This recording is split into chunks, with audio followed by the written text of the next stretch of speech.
I'm your host, Ami Kaufman. Today we are welcoming back to the Spin Room Israeli Parliament member Nachman Shai of the opposition party, the Zionist Union. Good to have you back, sir. Thanks for coming on. Thank you, Ami. In studio to partake in the discussion today are editor-in-chief of Israel Hayom, the most widely circulated newspaper in Israel, Boaz Bismuth, and the founder of the NGO The Front, Uri Zaki. Good to see you both. Thanks for coming on. Thank you for inviting me. Our four topics of discussion today with Knesset member Shai are the anti-Semitic remarks of Palestinian President Mahmoud Abbas draw worldwide condemnation. We'll then tackle the heightened tensions between Israel and Iran. Afterwards, we'll discuss controversial legislation pushed by the Israeli government to curb the Supreme Court. And time willing, we'll ask our guest if he thinks U.S. President Donald Trump deserves the Nobel Peace Prize. Okay. Our first topic is Mahmoud Abbas. The anti-Semitic comments of the Palestinian president have angered many around the world. The New York Times editorial this morning, titled, "Let Abbas' Vile Words Be His Last as Palestinian Leader," said that Abbas has shed all credibility as a trustworthy partner if the Palestinians and Israelis ever again have the nerve to try negotiations. Let's have a quick reminder of what exactly Abbas said recently in Ramallah. The Jewish question that was widespread throughout Europe was not against their religion, but against their social function, which relates to unscrupulous money lending and banking and such. Good to have you on the show. Thanks for coming, Nachman. The left has always said that Abbas is a partner. Is he still a partner? No, he should go home. He should go home? I don't know where he lives, but he should go home. I think it's over.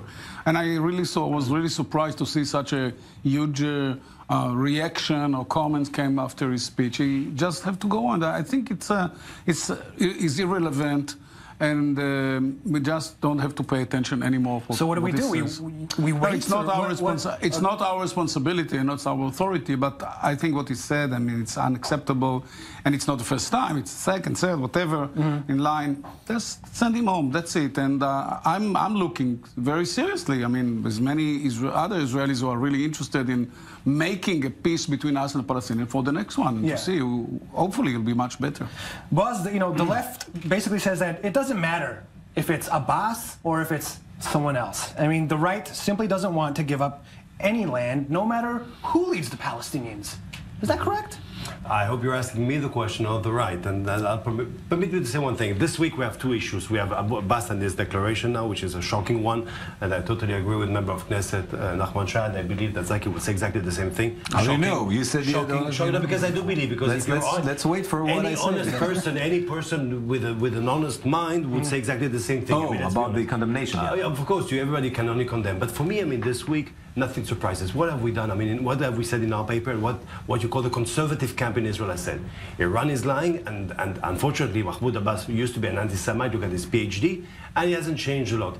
What is worrying for me, as I'm keen for peace, exactly like the two other guests you've got here, is that this is, only to remind you, this is the moderate one, because on the other side in Gaza, you've got more extreme. So look how the moderate one speaks, and then tell me if I really am ready to make concessions to those people. He's not moderate in your eyes. I mean, you listen to him. I mean, he's no longer moderate. Exactly. Would you agree that he's no longer moderate? Was he ever moderate? That's what the left wing used to always say, that Abbas was the most moderate leader that the Palestinians would have in decades, that we have to negotiate with him. First of all, Boaz is right. I do condemn severely what Abbas said. Anti-Semitic remarks have By the way, it took a while for left-wing leaders to condemn, but they're very quiet. It took a day and a half to Prime Minister Netanyahu to condemn. I don't think it's about competition who condemns first. I mean, any Israeli Zionist leader understands, and I hope all Israeli leaders, including the joint Arab list, whoever, cannot accept anti-Semitism. It's a form of racism. It's a universal consensus. Look, Abbas is the leader of the Palestinian people right now. He's the leader. He's there. We need to negotiate with whomever is there. So he's still a partner. He's still a partner to Netanyahu, by the way. Netanyahu, regardless of the amazing fact that he gave this anti-Semitic speech, Netanyahu didn't cancel the security cooperation with his troops, right? Why? Because it's the Israeli interest. we have to go according to our national interest. Okay, No, it's funny because anything that Prime Minister Netanyahu would say would be totally extreme. Oh my God, for them. And now when Abbas is like an Holocaust denial, it's okay. We have to accept. Netanyahu is my leader. Abbas is not my leader. But 1 second. Netanyahu, a Prime Minister that was democratically elected, and permit me to only to remind you, 4 times, not once, not twice, 3 times. Maybe you have a problem with the Israelis that vote. Maybe that is your problem. Concerning Abbas, that is democracy. Right. And what can I do? I mean, the Israelis maybe are not that stupid. Now, concerning Mahmoud Abbas, shocking. I think that here we listen to member of Knesset Nachman Shai. Yeah. Totally agree with him, 100%. And thank God, I mean, we still can in Israel. I mean, we can agree on issues that you can't disagree. Meanwhile, this guy should go home. Unfortunately, I hope that the one that will come after will speak differently, because I will say one thing, and an important thing also. In order,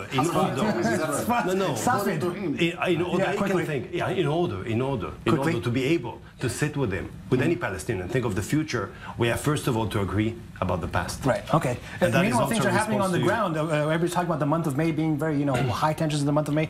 We're going to show some because graphics. Usually the other months in Israel are very tranquil. Specifically, I think you would agree. We have May 12th, where Trump is supposed to decide about the pulling out of the Iran nuclear deal. Hopefully a good May decision. 14th, hopefully. May 14th, where the embassy will move to... Event. Okay. Is there anything... I'm going to ask the Knesset members, is there anything in this month, specifically one of those dates that we're showing up on the screen now, that you are particularly worried about that could have spiral out of control? I'm happy about the embassy. I'm very happy to see the American embassy in Jerusalem. I hope other states will follow. Did you get an invitation? I have many arguments with this government, but this one is excluded. Nachman, did you get an invitation to the ceremony? Because I was not invited yet. I don't know. Out. I don't know if they maybe you'll get a free pass.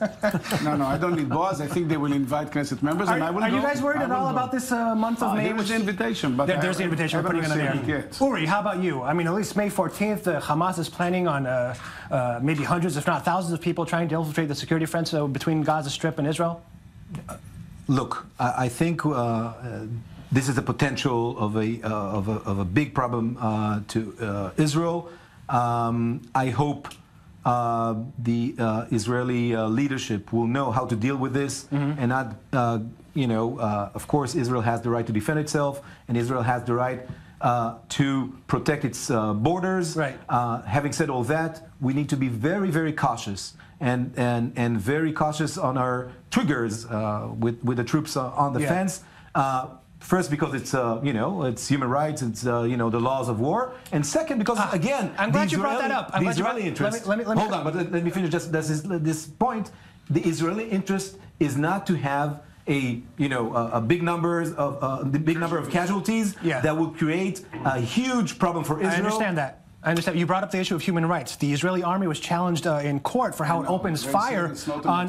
Thank you on protests. It's answered that these protests are acts of war, acts of belligerence, and therefore human rights do not apply in this case, which is not exactly what you said. Or you no, we had a meeting of the Defense and Foreign Affairs Committee this week. It's not a big secret, so I can disclose to you that we have heard this legal opinion there, and it makes sense in a way. But at the same time, I totally agree with Uri.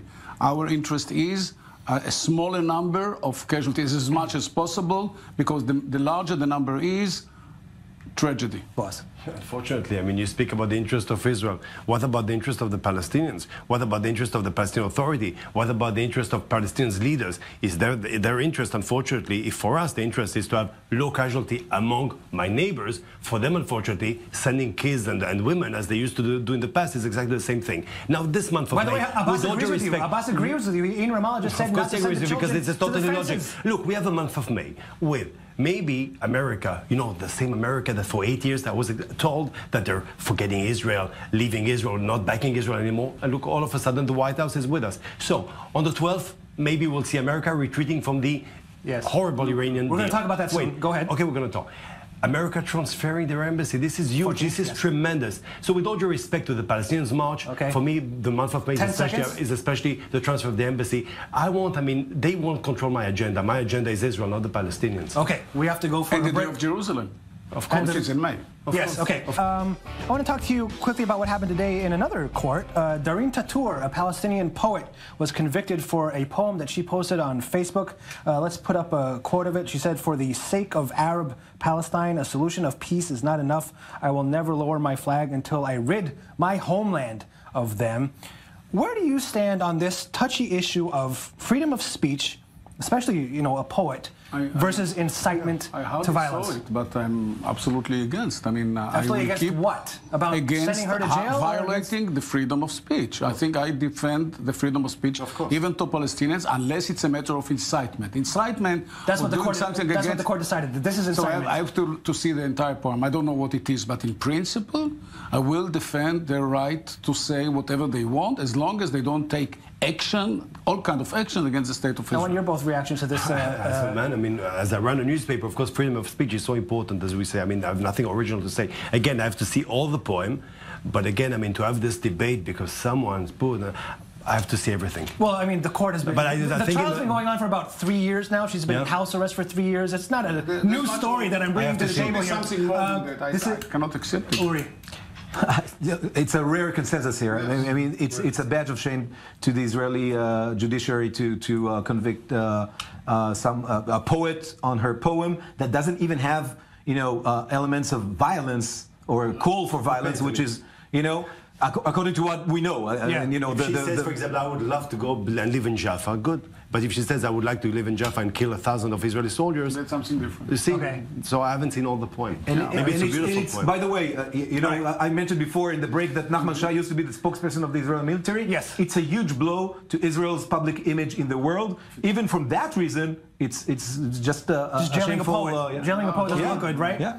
This is against Israel's democracy. What are we talking about? Israel. It's about time we know. I travel a lot. You know, I've been in 94 countries. People admire Israel.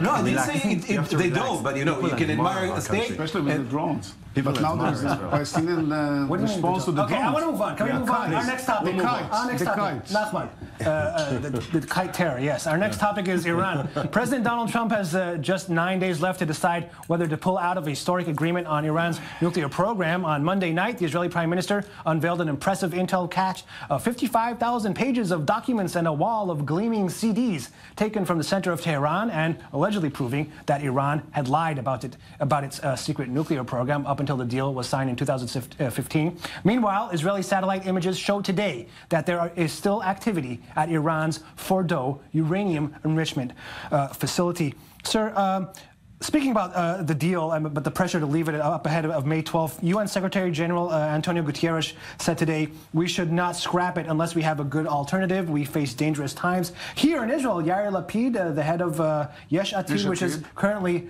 in the polls the acting foreign minister. Yeah, I'll let you say that. But currently, according to the polls, the largest party in the opposition, to the polls at least, he says that he is against Trump's departure from the nuclear agreement. Says by the way, we count the number of present Knesset members, not the one in a certain poll, and we'll see what happens in a year. Yeah, we'll talk about the polls soon because it doesn't look really good for you. Well, do you think the same though? About staying the deal, leaving the deal? Here, UN Secretary? I would welcome a new deal with Iran. A new deal? Yeah, a new deal that will take into consideration... That's what Trump's going to do, though. The deal was not complete. The deal did not cover all the areas, and Iran proved immediately that they can do harm without the deal or beyond the deal, and that should cover the ballistic program, and that should cover their terror activities in the Middle East and whatever. Even, I would say, their presence in Syria should be somehow included, in Yemen and so on. But there's no proof right now that they're breaking the deal. A new deal should replace the old deal that failed. Okay, but there's no proof that they're breaking the deal right now. And in fact, Gadi Eisenkot, the chief of staff, honestly, I don't know. I wish it was, but I don't know. I don't know. But there's enough in what did you think of the presentation itself? But there's enough in the information that was provided so far, at least to prove that Iran was cheating the international community. That's something. It's not enough. That's why they put in the deal, isn't it? A lot of people said that's why they put in the deal. Not exactly, because they claimed all the way that this is a peace project. See, you're nodding and you're saying no. Go ahead, Boaz, first. It's very easy. I mean, this time it's very simple. First of all, I was shocked. Or maybe it was also a bit ridiculous to see how in Israel, a few commentators, and also a few politicians, not as serious like Nachman Shai, of course, who's responsible, maybe because of the past, were competing who's going to criticize more the presentation of our prime minister. Not criticizing Iran, of course, criticizing Israel. Ridiculous. A. Secundo, I mean, people say right now, people say, yes, of course, I mean, that is the reason why we have a deal, because we don't believe Iran. So that is a reason why we have a bad deal, and I'll explain. We have a deal in which, of course, you can't inspect, I mean, bases. You don't, the missiles are not in the deal. The missiles are not in the deal.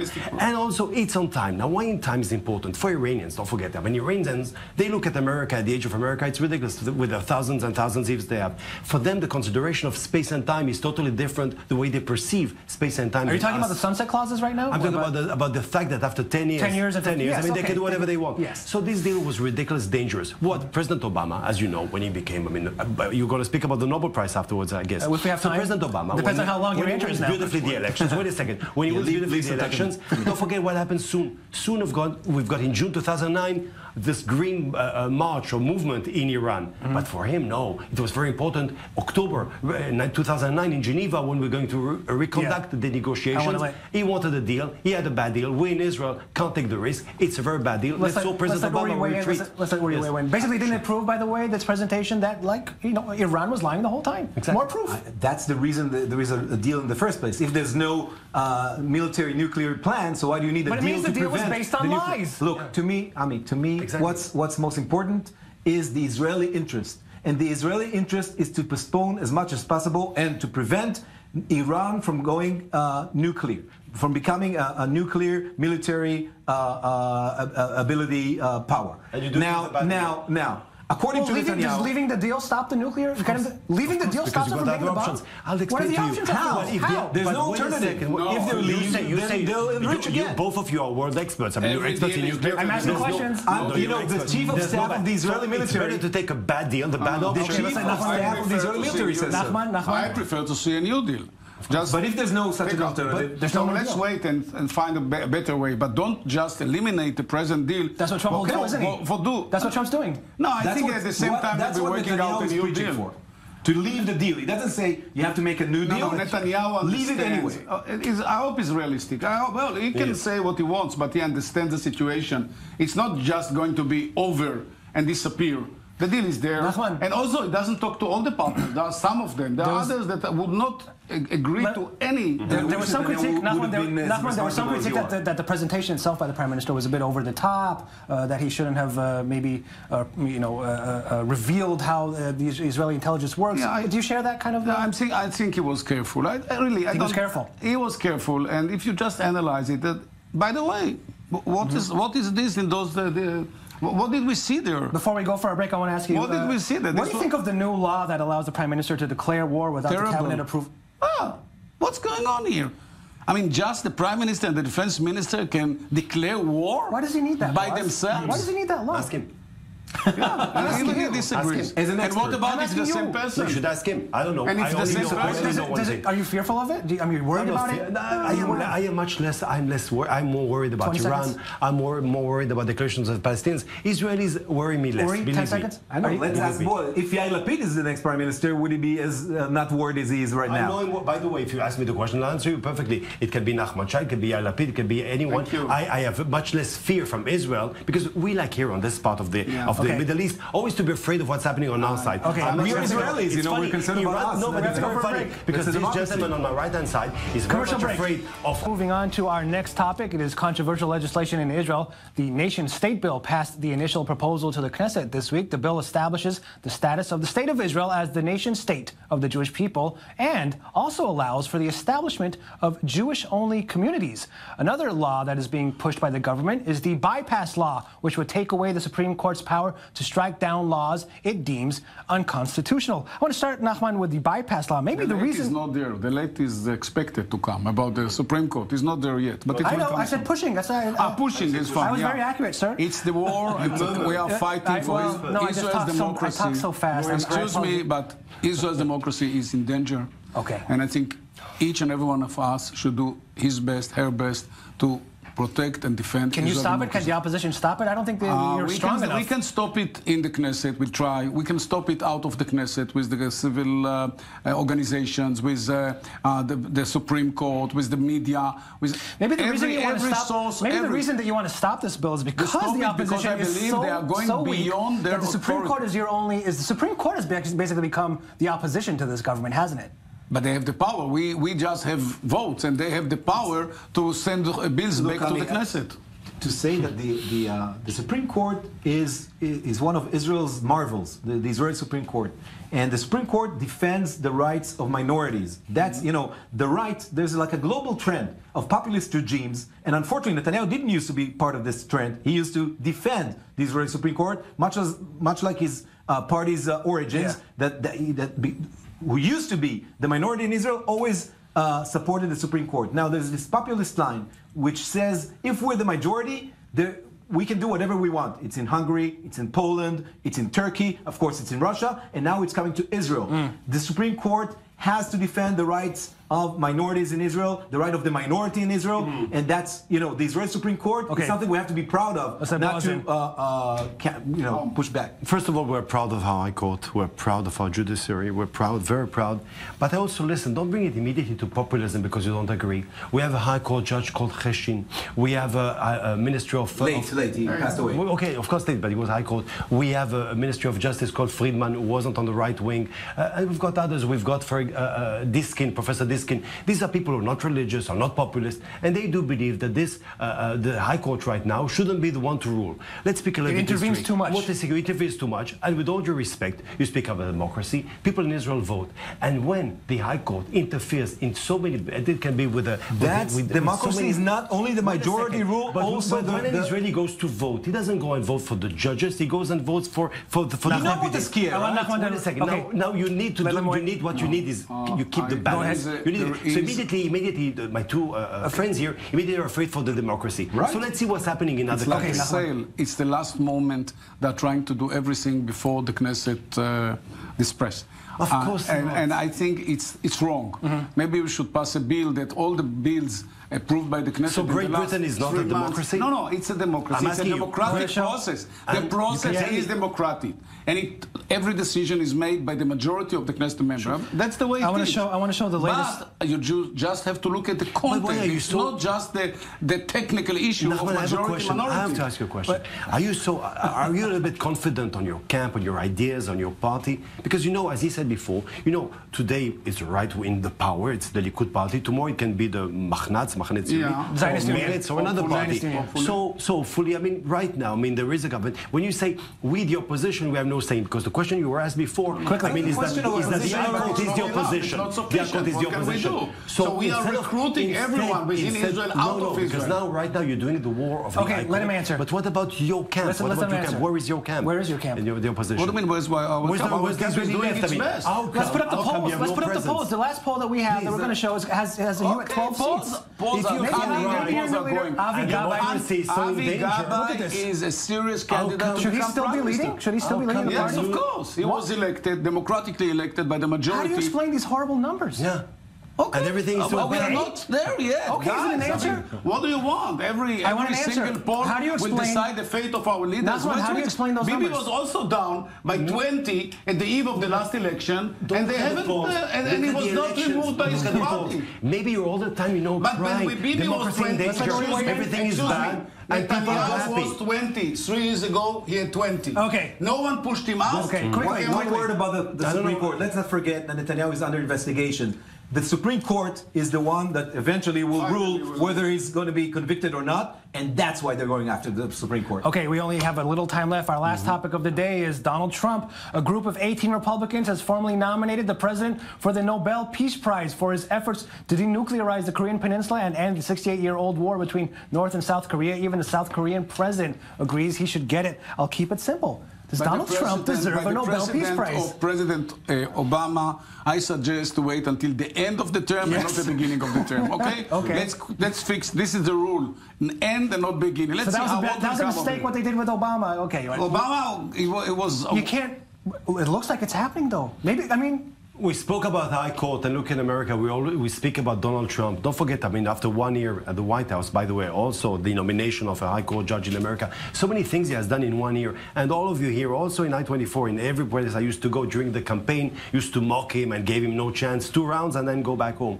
And today, I mean, he's having this courageous step with the embassy. On the 12th, maybe, I don't know yet, but hopefully he will retreat. I'll only remind you, in February 2016, after winning the caucus in Nevada, the first thing he told me, it was in an interview, I'm going to retreat from the Iranian embassy. So we have, from the Iranian deal, we have here someone who doesn't only speak, but also does things. And let's see what's going on in Korea. Also 20 seconds. So this guy, not 1 Nobel Prize, 2 Nobel Prizes. I give him okay, wow. 20 seconds. Does that mean that Kim Jong-un will also get a Nobel Prize? Good question. By the way, calm down. If Arafat, people like you, Arafat got a Nobel Prize. From me? People like you, That's all the time we have.